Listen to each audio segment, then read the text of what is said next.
Theodore John Kaczynski, also known as the Unabomber, is an American domestic terrorist and former mathematics professor. He was a mathematics prodigy, but abandoned his academic career to pursue a primitive life. In 1971, Kaczynski moved to a remote cabin without electricity or running water near Lincoln, Montana, where he lived as a recluse while learning survival skills to become self-sufficient. He witnessed the destruction of the wilderness surrounding his cabin and concluded that living in nature was becoming impossible. He resolved to fight industrialization and its destruction of nature through terrorism. Between 1978 and 1995, Kaczynski killed 3 people and injured 23 others in a nationwide bombing campaign against people he believed to be advancing modern technology and the destruction of the environment. He issued a social critique rejecting leftism, opposing industrialization, and advocating a nature-centered form of anarchism. In 1995, he sent a letter to the New York Times promising to desist from terrorism if they or the Washington Post published his essay, Industrial Society and Its Future, in which he argued that his bombings were extreme but necessary in attracting attention to the erosion of human freedom and dignity by modern technologies that require mass organization. Kaczynski was the subject of the longest and most expensive investigation in the history of the FBI up to that point. The FBI used the case identifier Unabomber before his identity was known, resulting in the media naming him the Unabomber. The FBI and Attorney General Janet Reno pushed for the publication of Industrial Society and Its Future, which appeared in the Washington Post in September 1995.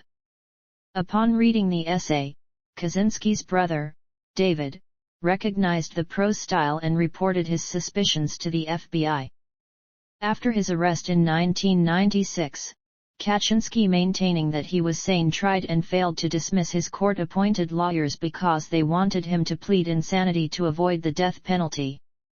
In 1998, a plea bargain was reached under which he pleaded guilty to all charges and was sentenced to 8 consecutive life terms in prison without the possibility of parole.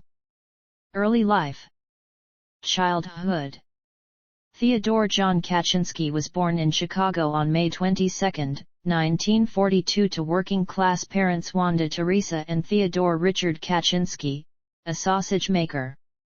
The two were Polish Americans who were raised as Catholics but later became atheists. They married on April 11, 1939. From 1st to 4th grade, Kaczynski attended Sherman Elementary School in Chicago, where administrators described him as healthy and well-adjusted. In 1952, 3 years after David was born, the family moved to suburban Evergreen Park, Illinois. Ted transferred to Evergreen Park Central Junior High School. After testing scored his IQ at 167, he skipped the 6th grade. Kaczynski later described this as a pivotal event. Previously he had socialized with his peers and was even a leader, but after skipping ahead of them he felt he did not fit in with the older children, who bullied him. Neighbors in Evergreen Park later described the Kaczynski family as civic-minded folks, one recalling the parents sacrificed everything they had for their children. Both Ted and David were intelligent, but Ted exceptionally so. Neighbors described him as a smart but lonely individual. High school. Kaczynski attended Evergreen Park Community High School, where he excelled academically. He played the trombone in the marching band and was a member of the mathematics, biology, coin, and German clubs. In 1996, a former classmate said, he was never really seen as a person, as an individual personality. He was always regarded as a walking brain, so to speak.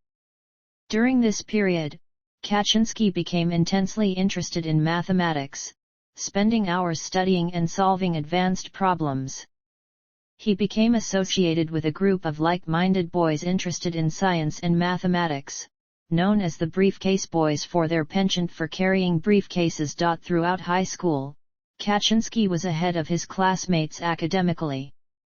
Placed in a more advanced mathematics class, he soon mastered the material. He skipped the 11th grade, and by attending summer school he graduated at age 15.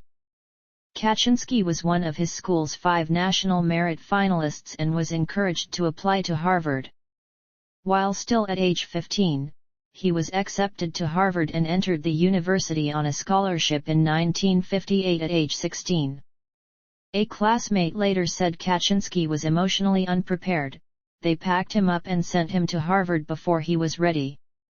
He didn't even have a driver's license. Harvard University.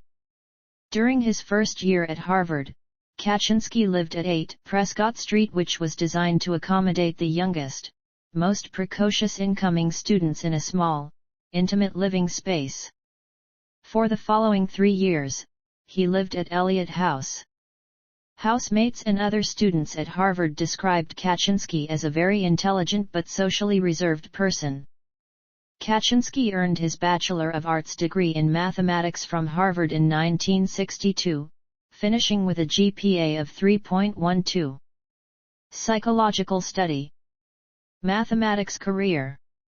In 1962, Kaczynski enrolled at the University of Michigan, where he earned his master's and doctoral degrees in mathematics in 1964 and 1967, respectively.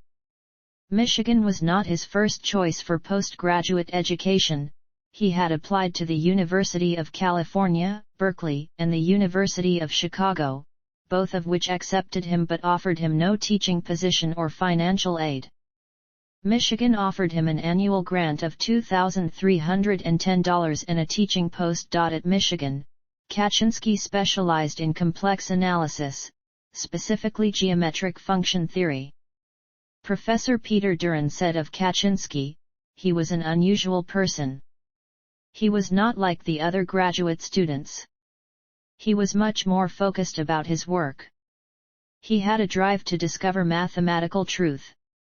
George Piranian, another of his Michigan mathematics professors, said, "It is not enough to say he was smart." Professor Alan Shields wrote about Kaczynski in a grade evaluation that he was the best man I have seen. Kaczynski received 1 F, 5 BS, and 12 As in his 18 courses at the university. In 2006, he said he had unpleasant memories of Michigan and felt the university had low standards for grading, as evidenced by his relatively high grades. For a period of several weeks in 1966, Kaczynski experienced intense sexual fantasies of being a female and decided to undergo gender transition.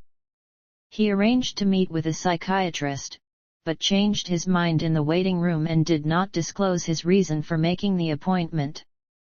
Afterwards, enraged, he considered killing the psychiatrist and other people whom he hated. Kaczynski described this episode as a major turning point in his life.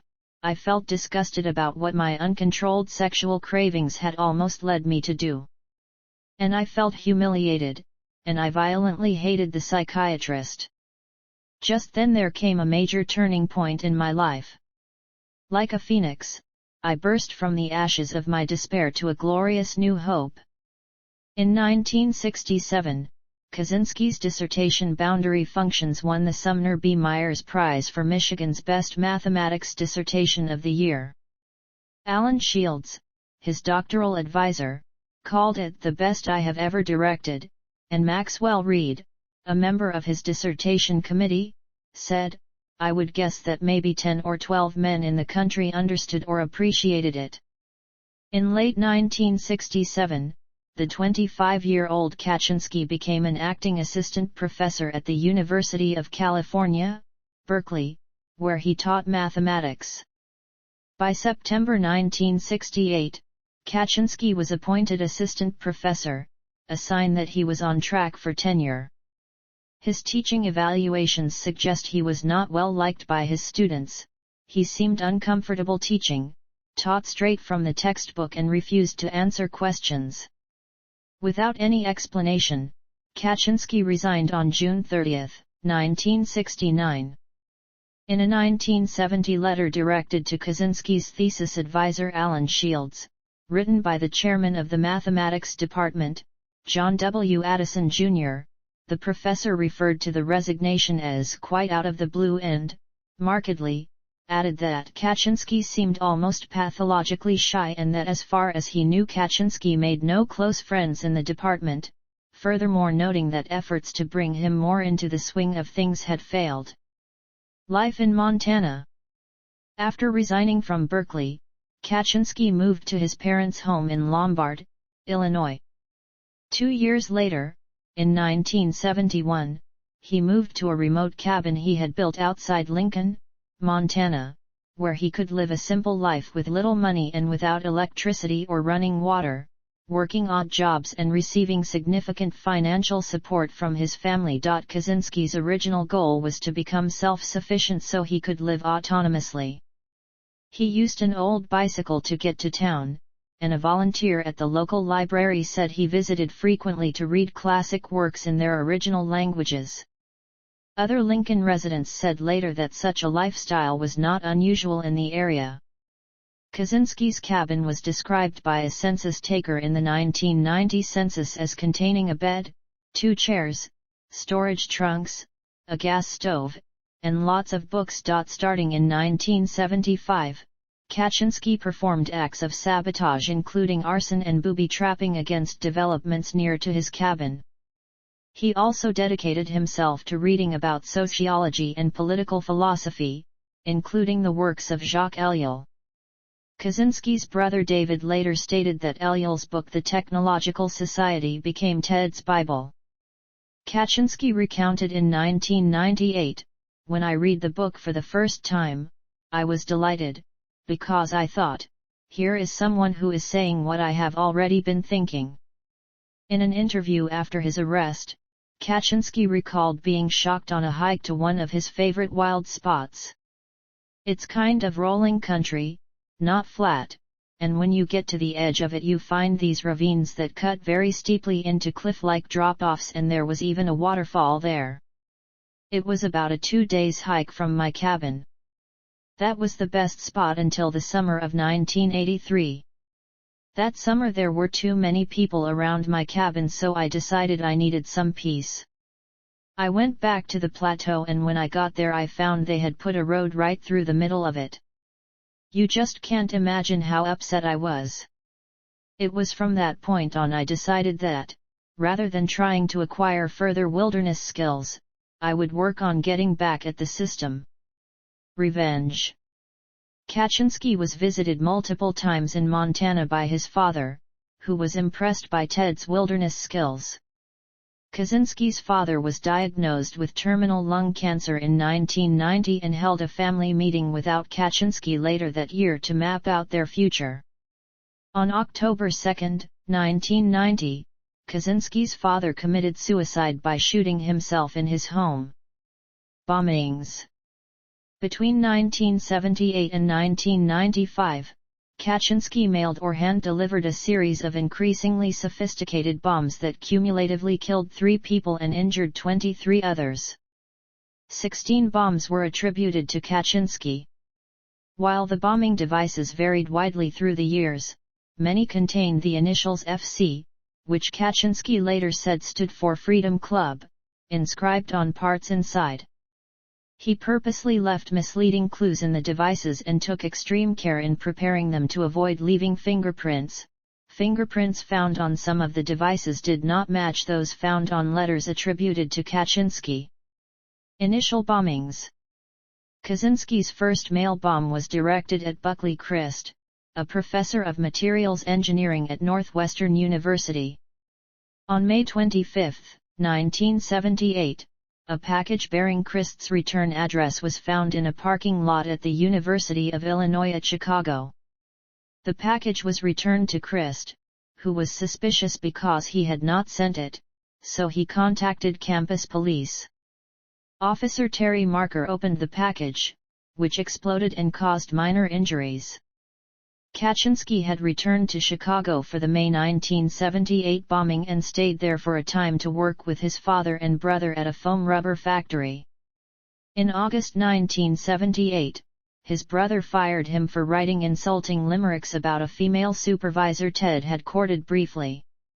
The supervisor later recalled Kaczynski as intelligent and quiet, but remembered little of their acquaintanceship and firmly denied they had had any romantic relationship. Kaczynski's second bomb was sent nearly 1 year after the first one, again to Northwestern University. The bomb, concealed inside a cigar box and left on a table, caused minor injuries to graduate student John Harris when he opened it. FBI involvement. In 1979, a bomb was placed in the cargo hold of American Airlines Flight 444, a Boeing 727 flying from Chicago to Washington, D.C. A faulty timing mechanism prevented the bomb from exploding, but it released smoke, which caused the pilots to carry out an emergency landing. Authorities said it had enough power to obliterate the plane had it exploded. Kaczynski sent his next bomb to the president of United Airlines, Percy Wood. Wood received cuts and burns over most of his body. Kaczynski left false clues in most bombs, which he intentionally made hard to find to make them appear more legitimate. Clues included metal plates stamped with the initials FC hidden somewhere in bombs, a note left in a bomb that did not detonate reading "Woo, it works. I told you it would RV," and the Eugene O'Neill $1 stamps often used as postage on his boxes. He sent one bomb embedded in a copy of Sloan Wilson's novel Ice Brothers. The FBI theorized that Kaczynski's crimes involved a theme of nature, trees, and wood. He often included bits of a tree branch and bark in his bombs. His selected targets included Percy Wood and Professor Leroy Wood. The crime writer Robert Graysmith noted his obsession with wood was a large factor in the bombings. Later bombings. In 1981, a package bearing the return address of a Brigham Young University professor of electrical engineering, Leroy Wood Berenson, was discovered in a hallway at the University of Utah. It was brought to the campus police, and was defused by a bomb squad. In May of the following year, a bomb was sent to Patrick C. Fisher, a professor of computer science at Vanderbilt University. Fisher was on vacation in Puerto Rico at the time. His secretary, Janet Smith, opened the bomb and received injuries to her face and arms. Kaczynski's next two bombs targeted people at the University of California, Berkeley. The first, in July 1982, caused serious injuries to engineering professor Diogenes Angelikos. Nearly 3 years later, in May 1985, John Hauser, a graduate student and captain in the United States Air Force, lost 4 fingers and the vision in one eye. Kaczynski handcrafted the bomb from wooden parts. A bomb sent to the Boeing Company in Auburn, Washington, was defused by a bomb squad the following month. In November 1985, Professor James V. McConnell and research assistant Niklaus Suno were both severely injured after Suno opened a mail bomb addressed to McConnell. In late 1985, a nail and splinter-loaded bomb placed in the parking lot of his store in Sacramento, California, killed 38-year-old computer store owner Hugh Scruton. A similar attack against a computer store took place in Salt Lake City, Utah, on February 20, 1987.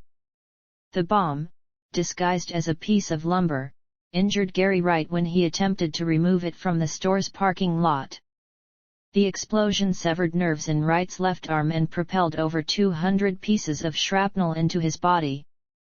Kaczynski was spotted while planting the Salt Lake City bomb. This led to a widely distributed sketch of the suspect as a hooded man with a mustache and aviator sunglasses. In 1993, after a 6-year break, Kaczynski mailed a bomb to the home of Charles Epstein from the University of California, San Francisco. Epstein lost several fingers upon opening the package. In the same weekend, Kaczynski mailed a bomb to David Gelernter, a computer science professor at Yale University.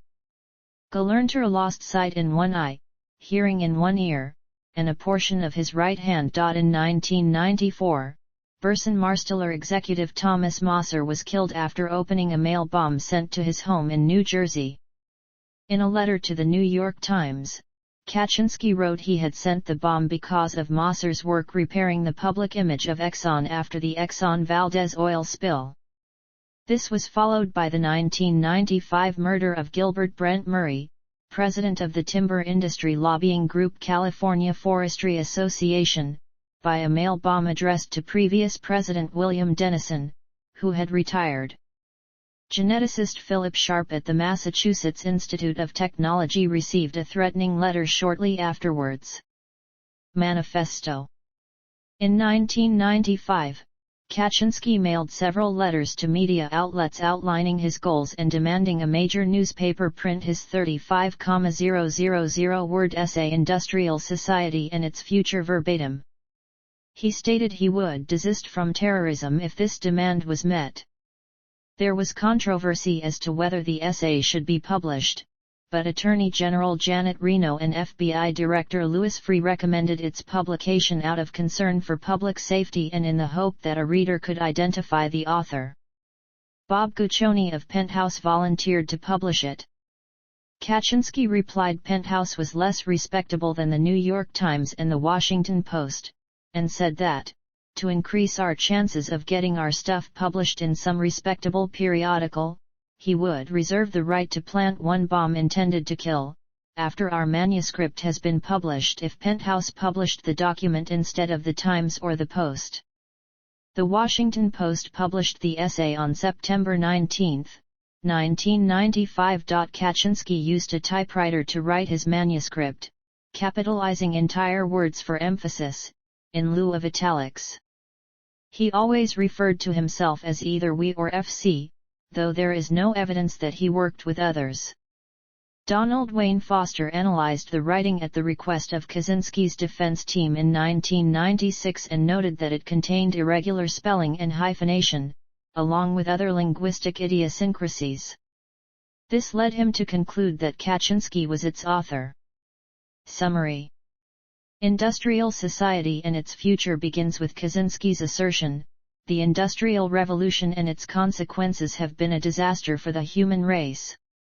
He writes that technology has had a destabilizing effect on society, has made life unfulfilling, and has caused widespread psychological suffering. Kaczynski argues that most people spend their time engaged in useless pursuits because of technological advances. He calls these surrogate activities, wherein people strive toward artificial goals, including scientific work, consumption of entertainment, political activism, and following sports teams. He predicts that further technological advances will lead to extensive human genetic engineering, and that human beings will be adjusted to meet the needs of social systems, rather than vice versa. Kaczynski states that technological progress can be stopped, in contrast to the viewpoint of people who he says understand technology's negative effects yet passively accept technology as inevitable. He calls for a return to primitivist lifestyles. Kaczynski's critiques of civilization bear some similarities to anarcho-primitivism, but he rejected and criticized anarcho-primitivist views. Kaczynski argues that the erosion of human freedom is a natural product of an industrial society because the system has to regulate human behavior closely in order to function, and that reform of the system is impossible as drastic changes to it would not be implemented because of their disruption of the system. He states that the system has not yet fully achieved control over all human behavior and is in the midst of a struggle to gain that control. Kaczynski predicts that the system will break down if it cannot achieve significant control, and that it is likely this issue will be decided within the next 40 to 100 years. He states that the task of those who oppose industrial society is to promote stress within and upon the society and to propagate an anti-technology ideology, one that offers the counter-ideal of nature. Kaczynski goes on to say that a revolution will be possible only when industrial society is sufficiently unstable. A significant portion of the document is dedicated to discussing left-wing politics, with Kaczynski attributing many of society's issues to leftists.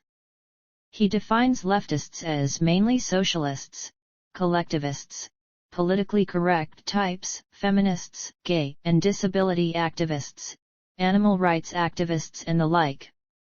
He believes that over-socialization and feelings of inferiority are primary drivers of leftism, and derides it as one of the most widespread manifestations of the craziness of our world.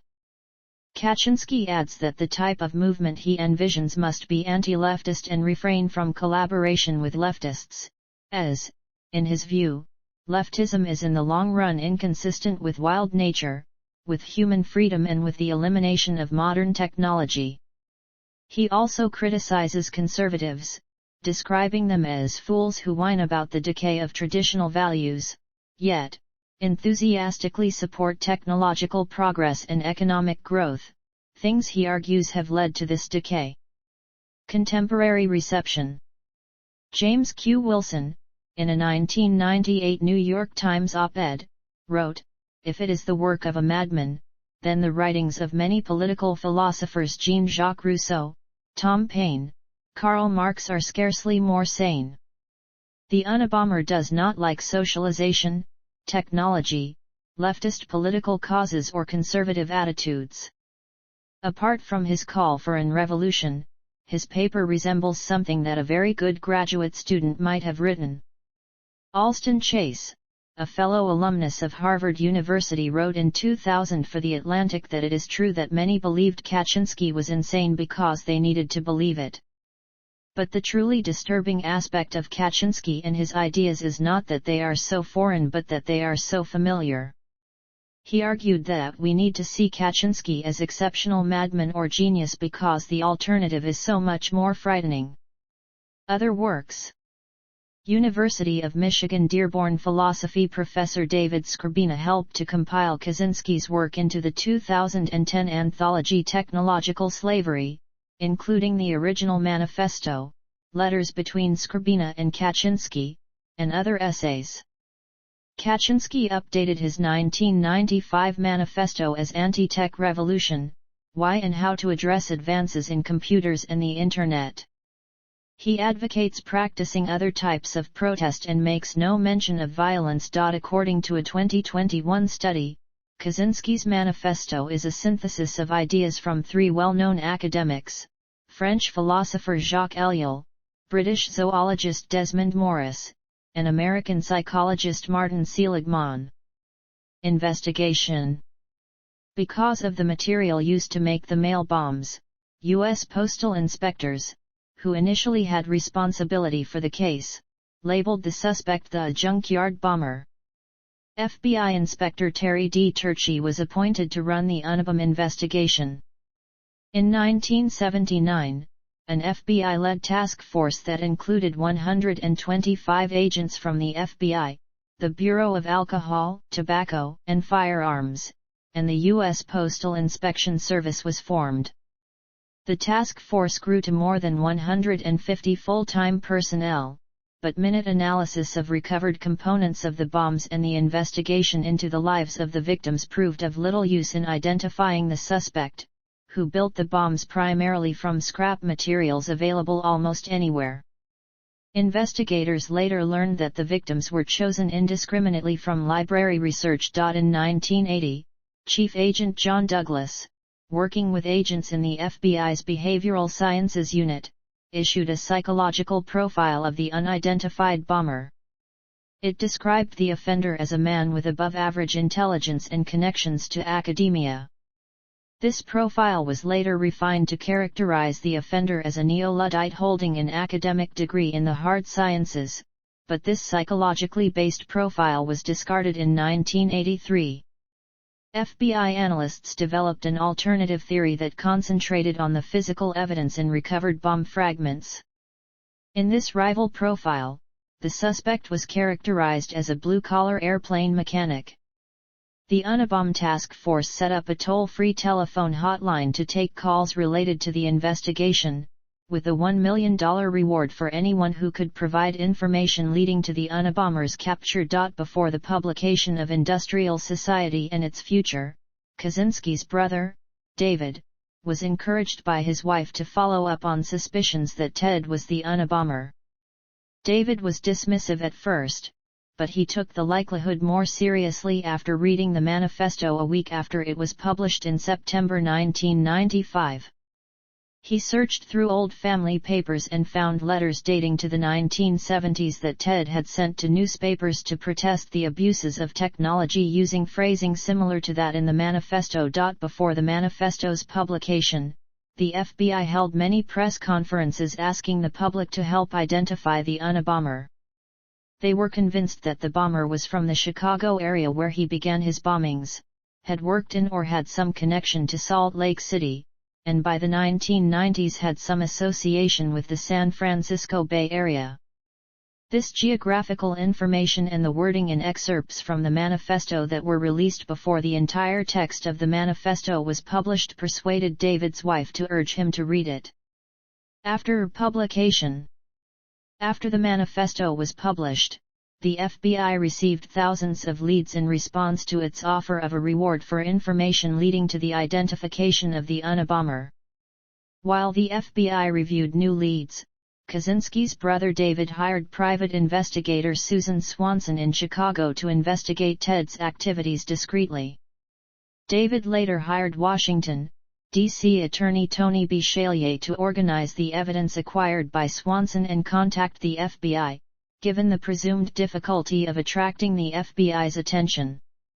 Kaczynski's family wanted to protect him from the danger of an FBI raid, such as those at Ruby Ridge or Waco, since they feared a violent outcome from any attempt by the FBI to contact Kaczynski. In early 1996, an investigator working with Bichelier contacted former FBI hostage negotiator and criminal profiler Clinton R. Van Zandt. Bichelier asked him to compare the manifesto to typewritten copies of handwritten letters David had received from his brother. Van Zandt's initial analysis determined that there was better than a 60% chance that the same person had written the manifesto, which had been in public circulation for half a year. Van Zandt's second analytical team determined a higher likelihood. He recommended Bichelier's client contact the FBI immediately. In February 1996, Bichelier gave a copy of the 1971 essay written by Ted Kaczynski to Molly Flynn at the FBI. She forwarded the essay to the San Francisco-based task force. FBI profiler James R. Fitzgerald recognized similarities in the writings using linguistic analysis and determined that the author of the essays and the manifesto was almost certainly the same person. Combined with facts gleaned from the bombings and Kaczynski's life, the analysis provided the basis for an affidavit signed by Terry Turchi, the head of the entire investigation, in support of the application for a search warrant. David Kaczynski had tried to remain anonymous, but he was soon identified.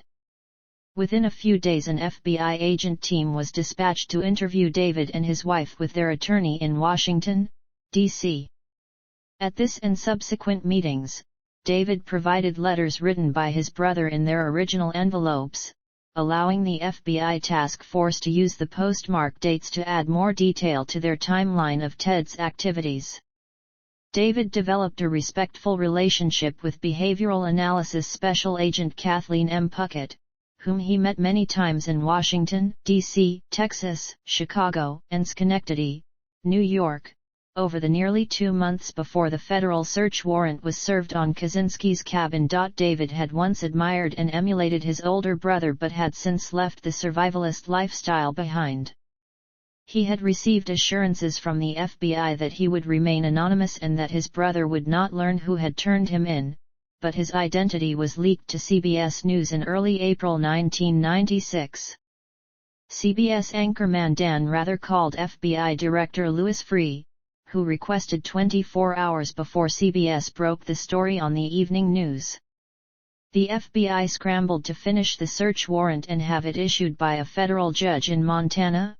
Afterwards, the FBI conducted an internal leak investigation, but the source of the leak was never identified. FBI officials were not unanimous in identifying Ted as the author of the manifesto.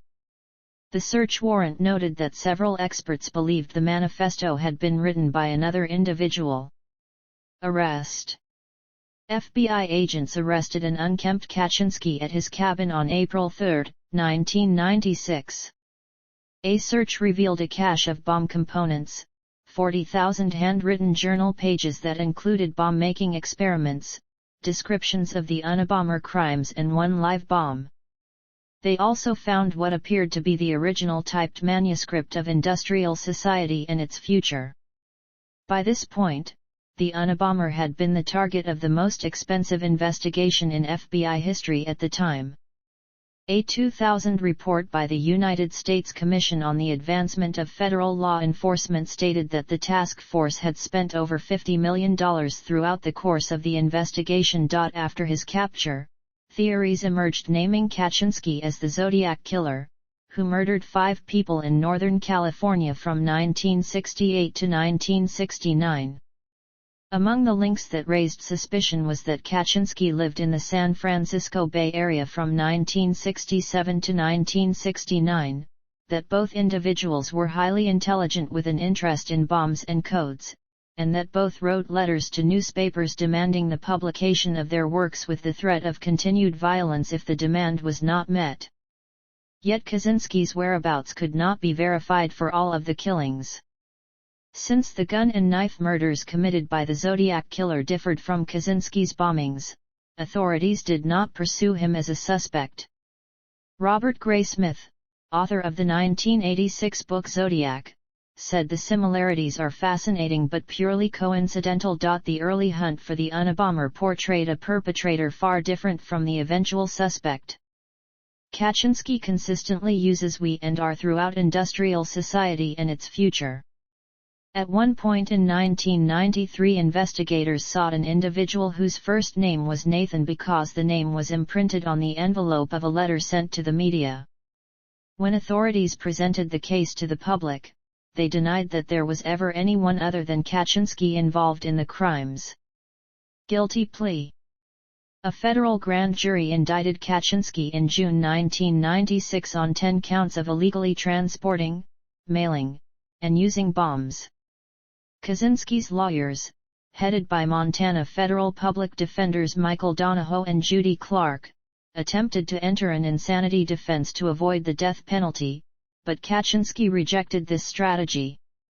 On January 8, 1998, he asked to dismiss his lawyers and hire Tony Serra as his counsel. Serra had agreed not to use an insanity defense and instead promised to base a defense on Kaczynski's anti-technology views. After this request was unsuccessful, Kaczynski tried to kill himself on January 9. Sally Johnson, the psychiatrist who examined Kaczynski, concluded that he suffered from paranoid schizophrenia. Forensic psychiatrist Park Dietz said Kaczynski was not psychotic but had a schizoid or schizotypal personality disorder. In his 2010 book Technological Slavery, Kaczynski said that 2 prison psychologists who visited him frequently for 4 years told him they saw no indication that he suffered from paranoid schizophrenia and the diagnosis was ridiculous and a political diagnosis. Some contemporary authors suggested that multiple people, most notably Kaczynski's brother and mother, purposely spreaded the image of Kaczynski as mentally ill with the aim to save him from execution. On January 21, 1998, Kaczynski was declared competent to stand trial by federal prison psychiatrist Johnson, despite the psychiatric diagnoses. As he was fit to stand trial, prosecutors sought the death penalty, but Kaczynski avoided that by pleading guilty to all charges on January 22, 1998, and accepting life imprisonment without the possibility of parole. He later tried to withdraw this plea, arguing it was involuntary as he had been coerced to plead guilty by the judge.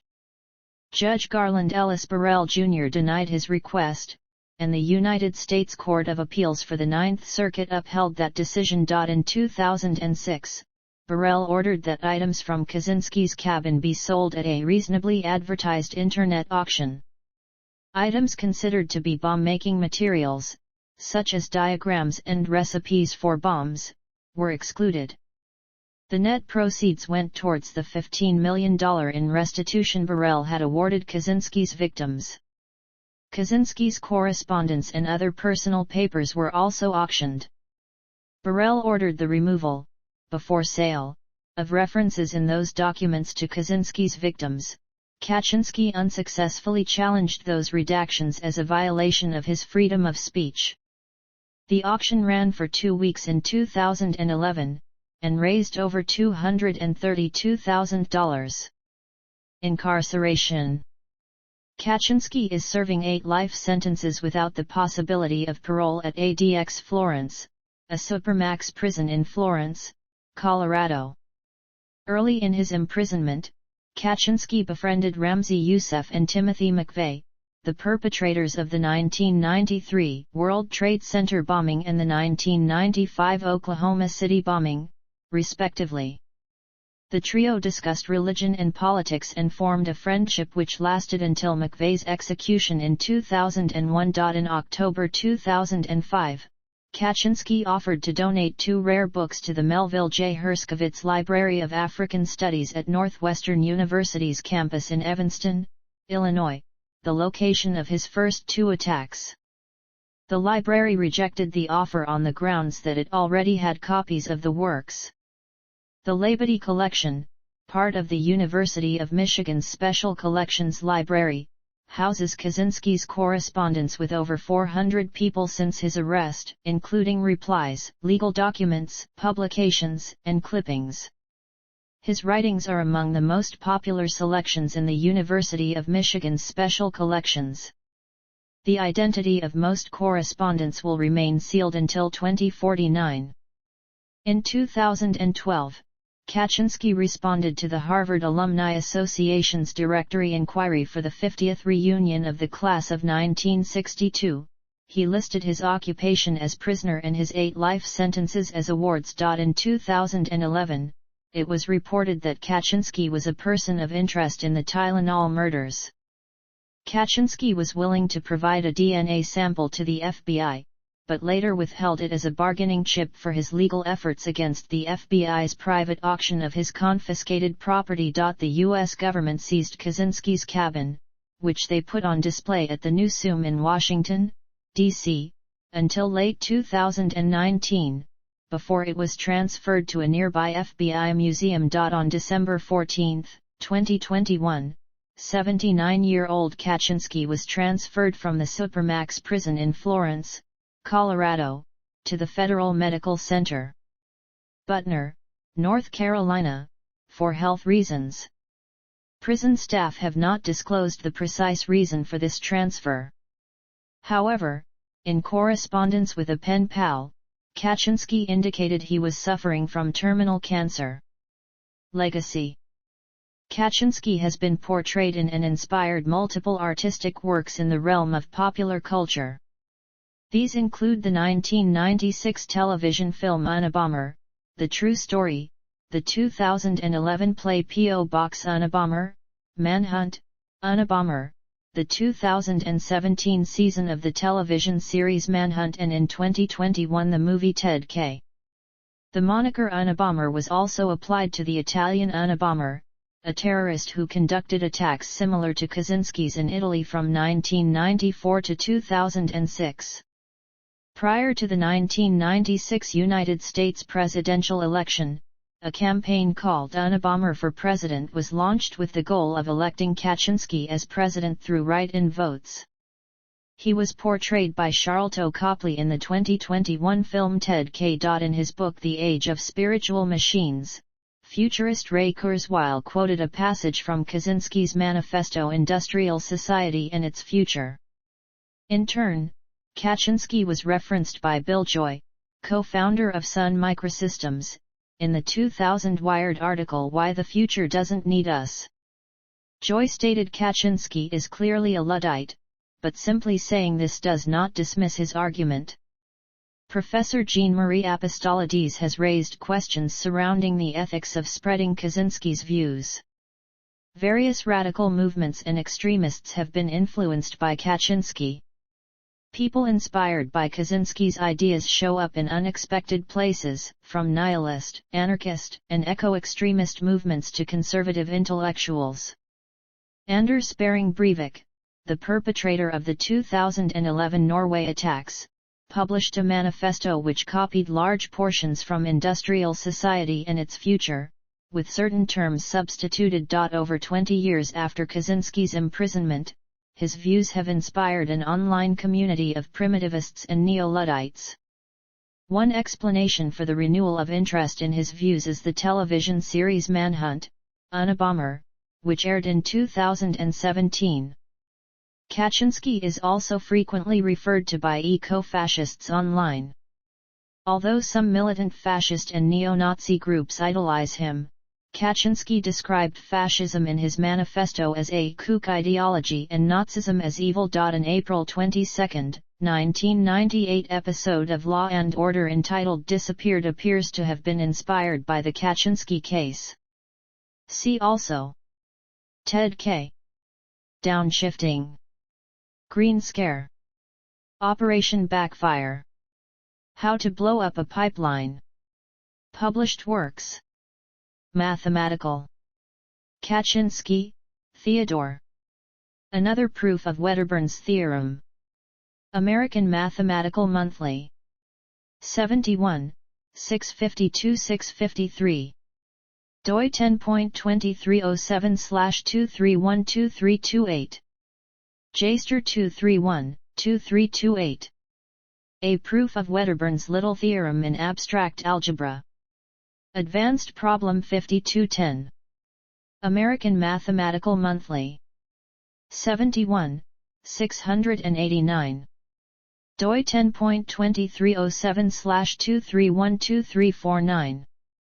JSTOR 231-2349. A challenge problem in abstract algebra. Distributivity and x equals x. American Mathematical Monthly. 72, 677-678.